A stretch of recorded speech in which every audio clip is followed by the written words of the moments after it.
Now let us discuss the basics of genotype and phenotype.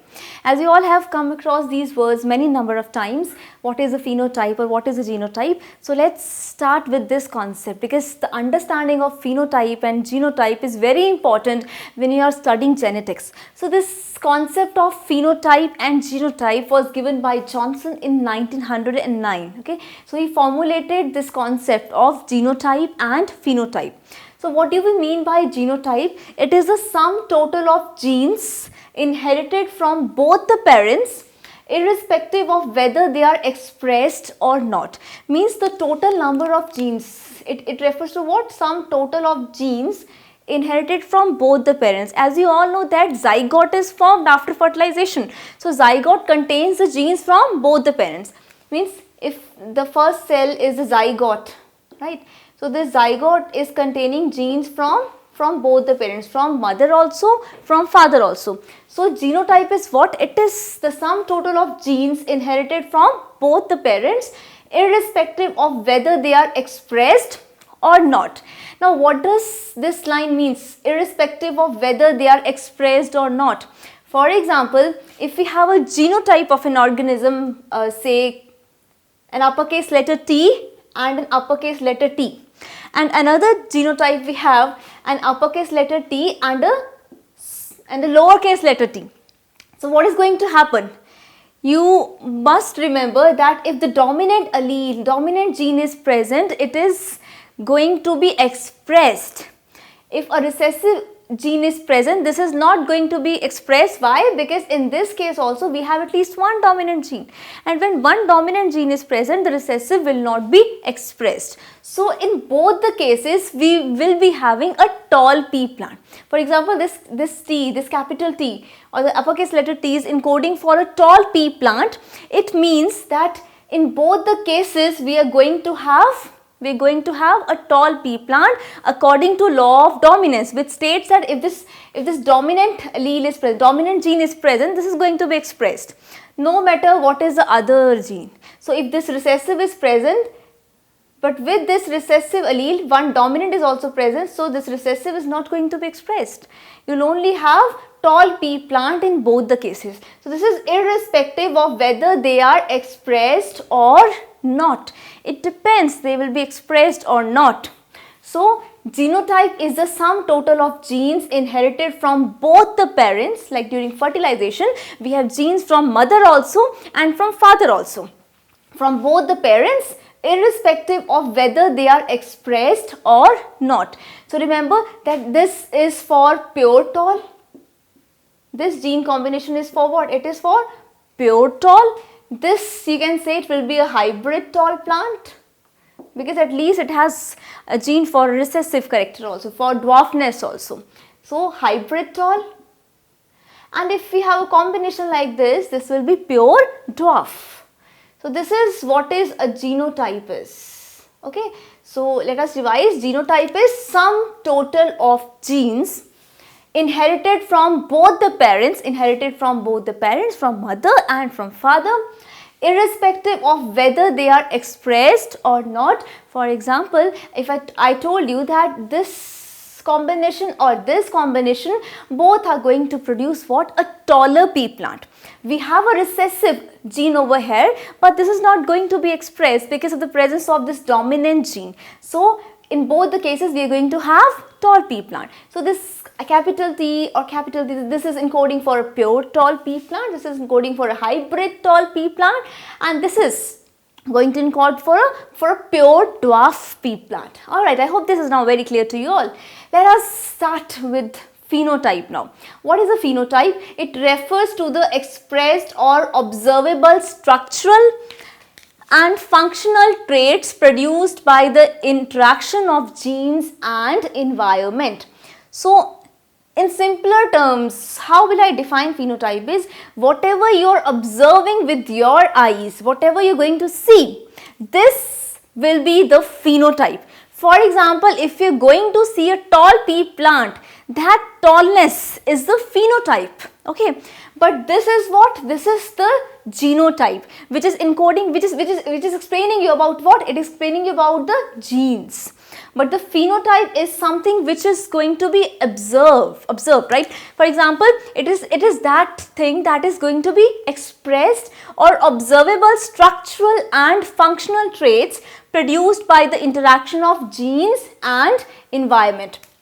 If I have to cite an example over here, we can cite an example, for example, color blindness in man. Okay, so this is an observable trait, color blindness in man. Another example that we can cite over here is this same tallness in pea plant. Okay, this is another example, tallness in pea plant.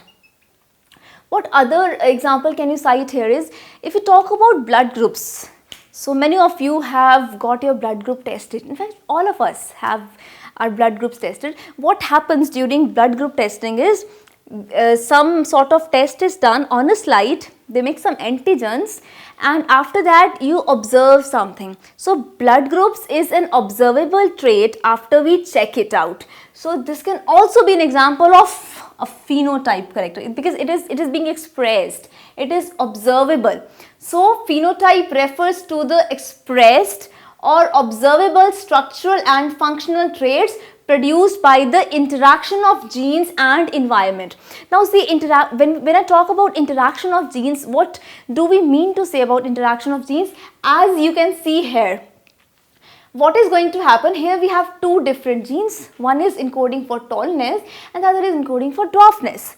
So their combination is going to produce a hybrid tall plant. But the observable trait will be, when you look at this type of plant with this genotype from outside, from your eyes, what will you see? You will see a tall pea plant. So that means that the phenotype is the expressed or observable structural and functional trait produced by the interaction of genes and their environment. Now when I talk about environment, in summers our skin gets easily tanned. Why the skin gets easily tanned? Because our skin is exposed to direct sun rays, right? So that is the phenotype, because now it is depending upon the environmental conditions. Since it's very hot, we are facing direct sun rays, our skin gets tan. So this is an example of phenotype. Okay, so remember, what is this genotype and phenotype? Genotype is the sum total of genes inherited from both the parents, irrespective of whether they are expressed or not. These are the examples. And what is phenotype? It refers to the expressed or observable structural and functional traits produced by the interaction of genes and environments. These are the examples. Okay. Now when in the examination you are asked to differentiate between genotype and phenotype, so here are a few points that we are going to discuss. First point, for phenotype, it is the expression of a trait. As we have already discussed in this definition, phenotype is the expression of a trait. Means if I say tallness, pure tall not, if I say just tallness, this tallness or color blindness in man, tallness in pea plant, this is an example of what? It is an example of phenotype. But when you talk about genotype, it is a gene equipment that determines a trait. These gene combinations are going to determine the trait, the characteristic trait that is going to be the phenotype of that organism. So these are the genotype. This is an example of genotype. Next, it can be noted by direct observation of an individual. When you look through your eyes, you can see a tall pea plant. You can differentiate a tall pea plant from a dwarf pea plant. So means these phenotype traits, they are noted by direct observation of an individual. But genotype, it can be ascertained from the ancestry or progeny of an individual. They cannot be directly observed, but they are ascertained from the ancestry or progeny of an individual. Next, individuals having similar phenotype may or may not have similar genotype. For example, this is the best example for this. As you can see, if we have a combination like this and if we have a combination like this, both of these combinations are going to encode for a tall pea plant. See, the genotype is not the same.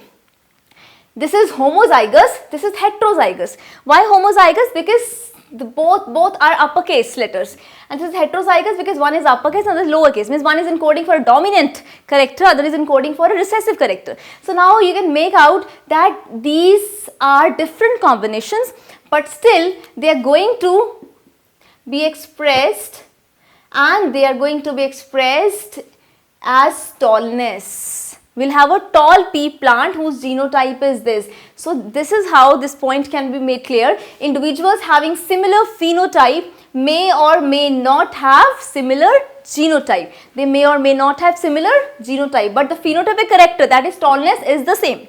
Next, individuals having similar genotype develop similar phenotype in the same environment.